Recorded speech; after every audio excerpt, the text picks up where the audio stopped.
अस्सलामुअलैकुम दोस्तों, क्या आप उन बच्चों के बारे में जानते हैं जिनका नाम कोरोना और कोविड-19 रखा गया है। आप लोग जोकर के करैक्टर से तो वाकिफ ही होंगे, मगर आज मैं आपको जोकर मकड़ी दिखाने जा रहा हूँ। दोस्तों, आप सब लोगों ने लीमू 400 रुपये तक तो खरीदे होंगे, मगर आज की वीडियो में आप 45,000 रुपये पर केजी में फरोख्त होने वाले लीमू भी देखोगे। सो ऐसे ही इंटरेस्टिंग फैक्ट से भरी वीडियो को एंड तक जरूर देखिएगा। और आप सब लोगों के लिए इस वीडियो में इंटरटेनमेंट के लिए सरप्राइज भी मौजूद है और वीडियो के एंड में एक बहुत ही काम की इंफॉर्मेशन भी है। सो वीडियो को एंड तक जरूर देखिएगा। तो चलिए वीडियो को स्टार्ट करते हैं। दोस्तों, इस कोरोना के बाद आप लोगों ने सोशल डिस्टेंसिंग नाम का लफ्ज तो बार बार सुना होगा। हाँ, ये और बात है कि हम पाकिस्तानी लोगों ने सोशल डिस्टेंसिंग करने की बजाय सोशल गैदरिंग मजीद बढ़ा दी थी। लेकिन ये दिलचस्प हकीकत है कि कारखानाए फितरत में बाज़ जानवर अपने बीमार साथियों से दूर हो जाते हैं या फिर इनको ठीक करने की कोशिश करते हैं। इनमें सबसे पहले चमगादड़ों का जिक्र हो जाए। बीमारी की सूरत में समाजी फासले का रुझान मशहूर वैम्पायर चमगादड़ों में देखा गया है। वैम्पायर चमगादड़ों के साथी और छोटे बच्चे अगर बीमार हो जाएं तो बकिया सेहतमंद जानदार इससे दूर हट जाते हैं और इसकी परवरिश छोड़ देते हैं। लेकिन ये जानदार बीमार चमगादड़ को खाना खिलाते रहते हैं। अगर ऐसा ना किया जाए तो मर्ज जानदारों की पूरी बस्ती में फैल सकता है। इसी तरह बबून भी बीमारी की हालत में अपने बीमार साथी से दूरी इख्तियार कर लेते हैं। शहद की मक्खियाँ भी कुछ इसी तरह से बीमार लार्वा से दूरी इख्तियार कर लेती हैं। मैं मुर्गी हूँ। दोस्तों, ये मैं नहीं कह रहा, बल्कि बेल्जियम से ताल्लुक़ रखने वाली एक औरत खुद को मुर्गी समझती है और मुर्गी की तरह हरकतें करने के साथ साथ आवाज़ें भी वैसी निकालती है। बेल्जियम के एक अस्पताल में 54 साला खातून लाई गईं, जो न सिर्फ मुर्गी की तरह आवाज़ें निकाल रही थी, बल्कि जब डॉक्टरों ने उनसे पूछा कि वो कौन है तो उन्होंने मैं मुर्गी हूँ कहकर जवाब दिया। कुछ ही देर बाद वो औरत बेहोश हो गई और होश में आते ही वो सब कुछ भूल चुकी थी। डॉक्टर्स के मुताबिक ये बहुत ही रेयर ब्रेन डिजीज है, जिसमें इंसान खुद को किसी जानवर की तरह समझने लगता है। खैर दोस्तों, ये लोग तो बीमारी की वजह से ऐसे हैं, लेकिन ये फिर भी टिकटॉक पर पाई जाने वाली इस मखलूक से तो 1000 गुना बेहतर हैं। दोस्तों, आप सब लोग जोकर के नाम और करैक्टर से तो वाकिफ ही होंगे।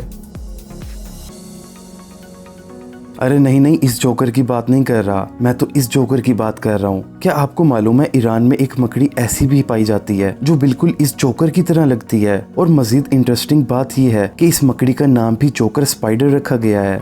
दोस्तों, आप गौर से देखें और मुझे बताएं, ये अपने कलर्स की वजह से बिल्कुल जोकर की तरह लगती है ना। दोस्तों, आज तक आपने कितने अजीब नाम सुने हैं, जैसा कि समंदर खान, खुशी खान, शरबत खान और न्यू खान वगैरह। लेकिन क्या आपने कोरोना वायरस और कोविड-19 इंसानों के नाम सुना है? इंडिया की एक स्टेट छत्तीसगढ़ में हाल ही में एक घर में 2 जुड़वा बच्चे पैदा हुए हैं। इनके माँ बाप को लॉकडाउन की वजह से बहुत मुश्किलात का सामना करना पड़ा, तो इसी वजह से इन्होंने अपने एक बच्चे का नाम कोरोना और दूसरे का नाम कोविड रख दिया है। दोस्तों, क्या आप टैक्सोन प्राइम नाम के इस कुत्ते के बारे में जानते हैं? ये होंडाई कंपनी के एक शोरूम में कार सेल करता है। दोस्तों, ये बात है ब्राजील के एक शहर में मौजूद होंडाई शोरूम की, जहां इस कुत्ते को शोरूम पर नौकरी पर रखा गया है। इसके गले में इसका एम्प्लॉय कार्ड भी मौजूद होता है। इसकी कारकर्दगी देखते हुए टैक्सोन की प्रमोशन भी की गई है। वैसे बहुत हैरत वाली बात है, जिस मुल्क में इंसानों को नौकरी नहीं मिलती, वहां पर कुत्ते नौकरी लिए घूम रहे हैं। दोस्तों, मैं तो बहुत बोर हो गया हूँ, क्यों ना नुसरत साहब का एक गाना हो जाए।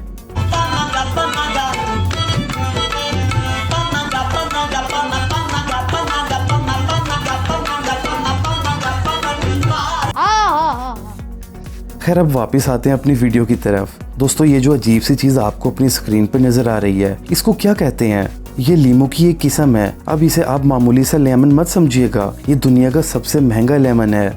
इसके 1 किलो की कीमत तकरीबन 45,000 रुपये है। ये लीमू ऑस्ट्रेलिया में पाया जाता है। इसका टेस्ट थोड़ा थोड़ा खट्टा मीठा होता है। अब पता नहीं इसमें ऐसी और क्या खास बात है जिसकी वजह से लोग इसे 45,000 रुपये में भी खरीदने के लिए तैयार हो जाते हैं। दोस्तों, आजकल अक्सर लोग फैशन की खातिर पता नहीं क्या कुछ कर गुजरते हैं और अक्सर अच्छा दिखने की हिर्स में इंसान अपनी असल शक्ल खो बैठता है। ऐसा ही हाल इस 25 साल की मॉडल का भी हुआ। ये पहले इस तरह लगती थी और काफी खूबसूरत भी थी, लेकिन फिर इसने एक रैपर को कॉपी करने के लिए अपनी आंखों के व्हाइट वाले हिस्से में इंजेक्शन से ब्लैक इंक डलवा ली, ताकि इसकी आंखें बिल्कुल ब्लैक हो जाएं। अब इसकी शक्ल देखकर खौफ आता है। अल्लाह माफ करे, बहुत मनुष्य लग रहे हो, मत करो, रहने दो। दोस्तों, ये गंद करने के बाद ये मॉडल अंधी होना शुरू हो गई है। आंखों में एक जाने की वजह से ये एक आंख से बिल्कुल अंधी हो चुकी है और डॉक्टर्स के मुताबिक जल्द ही इसकी दूसरी आंख से भी दिखना बंद हो जाएगा। दोस्तों, इसीलिए कहते हैं बुरे काम का बुरा नतीजा। ऐसा ही हाल एक रशियन मॉडल का भी हुआ। पहले इसे अपने पतले होंठ होने से शिकायत थी, जिसके बाद इसने अपने लिप्स की प्लास्टिक सर्जरी करवा ली और इसके बाद इसकी शक्ल कुछ ऐसी हो गई। इतनी खौफनाक बनने के बावजूद भी इसे कोई सबक नहीं मिला। इसे अब अपने गाल पिचके हुए लगते थे, तो इसने अपने गालों को मोटा करने के लिए खुद ही इंजेक्शन लगा लिए, जिसके बाद इसके गाल मोटे होकर ऐसे खौफनाक हो गए हैं। अब अल्लाह माफ करे, इसका चेहरा बहुत खौफनाक सा लगता है। हैरत की बात तो ये है कि ये मॉडल अभी भी अपने आप को खूबसूरत समझती है। तौबा तौबा तौबा, सारा मूड खराब कर दिया। दोस्तों, लोग इंटरनेट पर फेमस होने के लिए बहुत ही अजीब अजीब तरह की हरकतें करते हैं, मगर इंडोनेशिया में एक लड़का बगैर कुछ किए यूट्यूब पर वायरल हो चुका है। इस लड़के ने खुद को एक कैमरे के आगे बिठा लिया और ये मुसलसल 2 घंटे तक ऐसे ही कैमरे के सामने बगैर कुछ किए बैठा रहा। अब इतनी सी बात पर यह वायरल हो गया। अब हैरत की बात यह है कि लोगों को इसे वेला बैठा देखने की इतनी चाहत थी कि एक आदमी ने ये भी बात नोट की कि इसने 2 घंटे में कितनी देर तक पलकें झपकी हैं, और एक हम हैं जिनको इतनी मेहनत करने के बाद भी कोई वायरल नहीं करता। अब आपको बताते हैं वो काम की इंफॉर्मेशन जो आपके बहुत काम आने वाली है। सो वो इंफॉर्मेशन ये है कि जब बारिश आता है तो पानी आता है, जब ज्यादा बारिश आता है तो ज्यादा पानी आता है। सो उम्मीद है ये इन्फॉर्मेशन आपके बहुत काम आएगी। आप ऐसी मजीद इंफॉर्मेटिव वीडियोस के लिए मेरे चैनल को सब्सक्राइब जरूर कीजिएगा। आप सब अपना और अपने घर वालों का ख्याल रखिएगा। मुझे इजाजत दीजिएगा। अल्लाह हाफिज।